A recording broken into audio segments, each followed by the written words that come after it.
नमस्कार दोस्तों, आप सभी का स्वागत है आज की इस वीडियो में, जिसमें अपन क्लास 12 का chapter number 10 microbes in human welfare discuss करेंगे।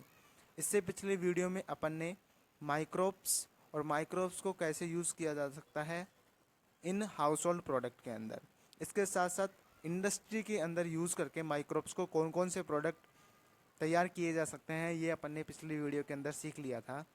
इस वीडियो के अंदर आज अपन देखेंगे microbes in sewage treatments. Microbes आप सभी जानते हैं, स्मॉलेस्ट लिविंग ऑर्गेनिज्म को माइक्रोब्स बोल दिया जाता है।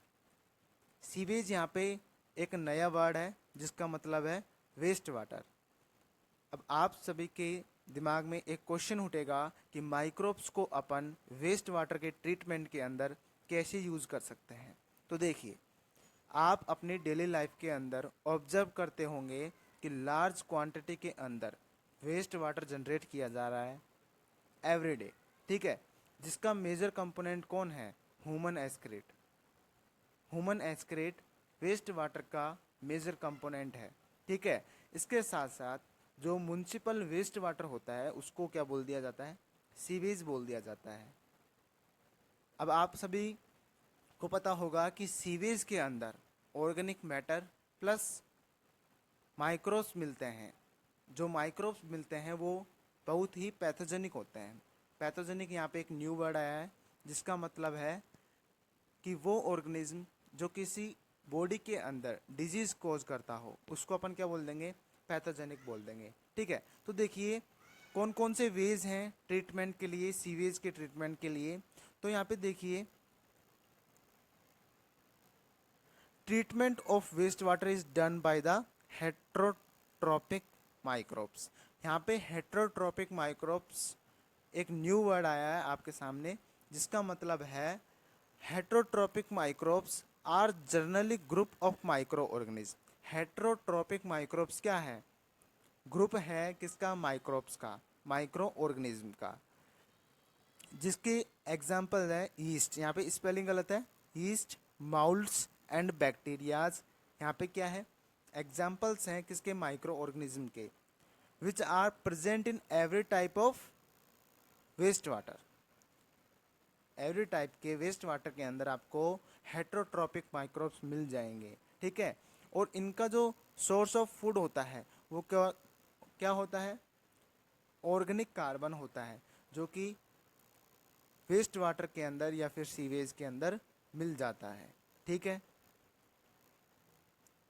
अब आपने कभी सोचा है कि इतनी क्वांटिटी के अंदर जो सीवेज है उसको कहाँ पे डिस्पोज किया जाता है?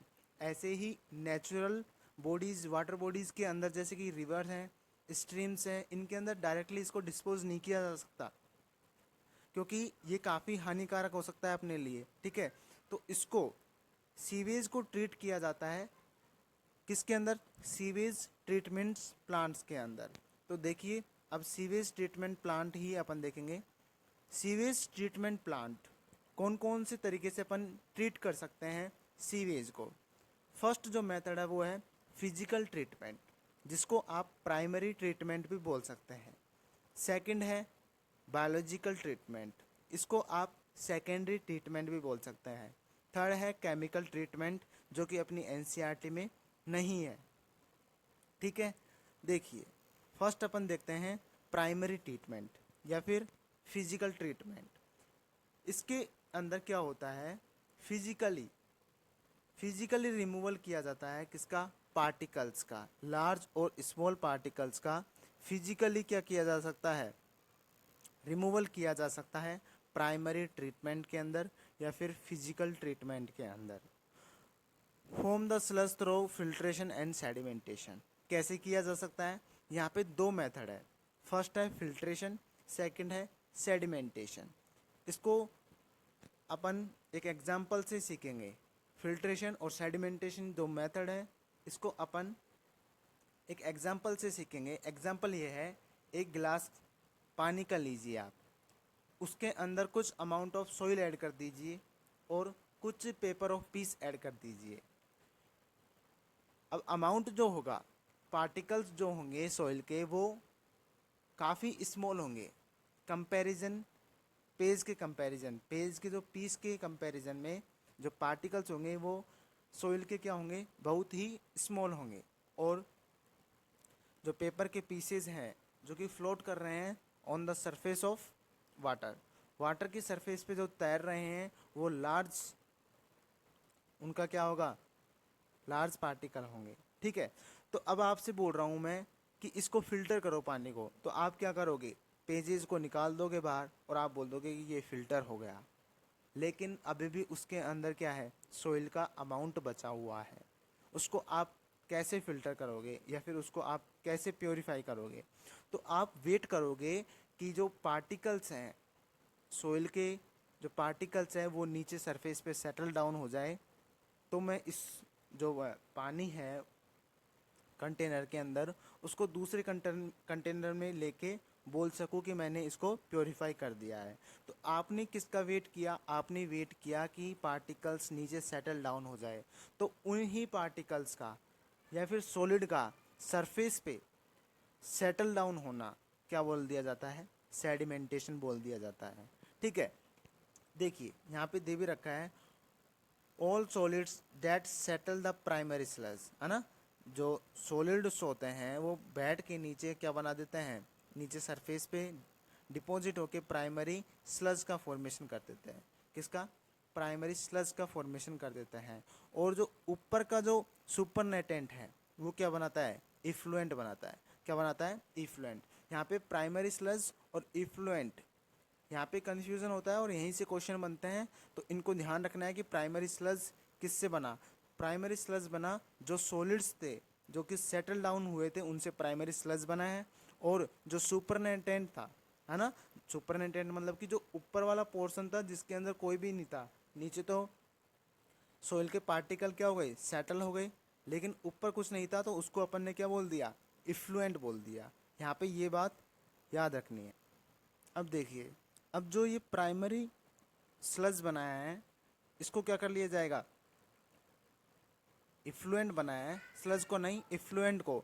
The effluent from the primary settling tank is taken for secondary treatment. ठीक है,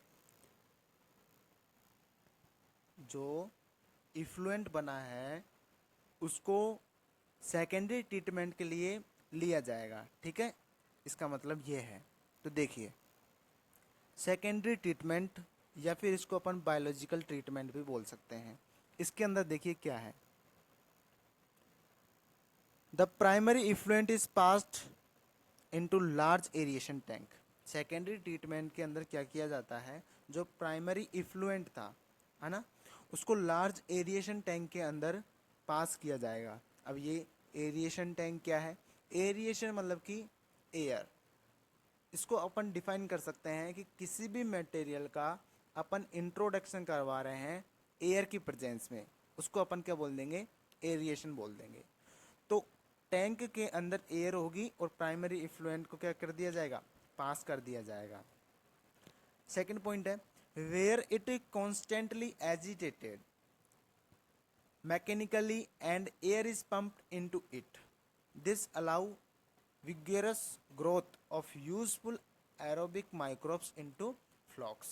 अब देखिए, एजिटेटेड किया जाएगा मैकेनिकली, मतलब कि मिक्सिंग की जाएगी इनकी और उसके अंदर पंप किया जाएगा एयर को, जिससे क्या होगा कि जो माइक्रोब्स है या फिर कोई बैक्टीरियाज उसके अंदर प्रेजेंट है उसकी क्या होगी, ग्रोथ होगी, जो कि किसके लिए यूजफुल है, एरोबिक माइक्रोब्स के लिए यूज है।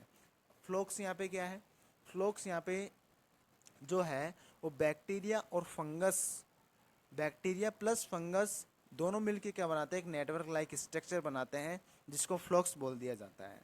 ठीक है, अब जैसे ही माइक्रोब्स ग्रो होंगे, जैसे ही माइक्रोब्स ग्रो करेंगे तो वो मेजर कंपोनेंट्स, कौन सा था मेजर कंपोनेंट्स किसके अंदर, सीवेज के अंदर जो मेजर कंपोनेंट है वो ऑर्गेनिक मैटर है, जिसको कौन कंपोज डाइजेस्ट करेंगे, कंपोज कौन करेंगे, जो माइक्रोब्स को अपन ने एरिएशन टैंक के अंदर क्या कराया था, ग्रो करवाया था। ठीक है, अगर डाइजेस्ट कर रहे हैं, डाइजेस्ट कर रहे हैं तो उसका मतलब क्या है कि बीओडी लगातार घट रही है, सिग्निफिकेंटली रिड्यूस द बीओडी।